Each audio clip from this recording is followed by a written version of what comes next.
Voilà maintenant d'autres cultivateurs qui, eux, ont souffert d'un trop-plein d'eau. Les producteurs de fraises commencent seulement maintenant la pleine saison, des fraises qui arrivent en retard sur les étals et qu'ils ont besoin de vendre avant l'arrivée des fruits d'été. Ils demandent aux Français de les aider cette année, quitte, vous allez le voir, à baisser leur prix.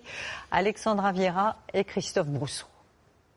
Quelques jours de chaleur et voilà que les fraises rougissent à nouveau. Franchement, est-ce que ça fait pas envie quand on la voit comme ça? Depuis le début de la saison, la production a du retard, la faute à une météo pluvieuse. Mais le mois de juin s'annonce prometteur, peut-être même un peu trop.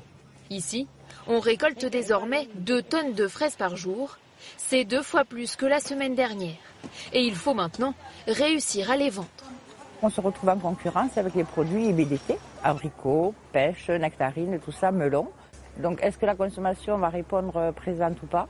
Est-ce que les enseignes seront toujours OK pour nous suivre? C'est la question. Pour parvenir à écouler les stocks, certains producteurs ont décidé de baisser leur prix. 25% de réduction chez ce fraisiculteur. Et Patrick Jouy envisage de réduire davantage ses prix si les clients ne sont pas au rendez-vous. Quand ça baisse, ça encourage un petit peu à y aller.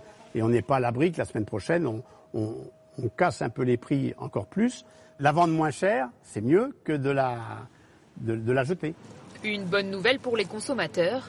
Dès ce week-end, les prix pourraient être plus attractifs. C'est sûr que les fraises françaises sont quand même meilleures. Donc si effectivement les prix baissent, peut-être que ça incitera plus à en acheter. Ils ont besoin de nous. De toute façon, que ce soit pour les fraises ou pour autre chose, les agriculteurs ont besoin de nous. Donc il faut être présent.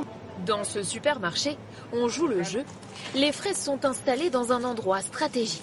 En face de la boucherie, généralement, ça passe bien. C'est l'allée centrale et dès qu'ils voient les fraises ou les pommes ou choses comme ça, ça prend. On essaie de faire jouer le local au maximum. En une semaine, le prix moyen des gariguettes a déjà baissé de près de 20%. Ce week-end, peut-être avez-vous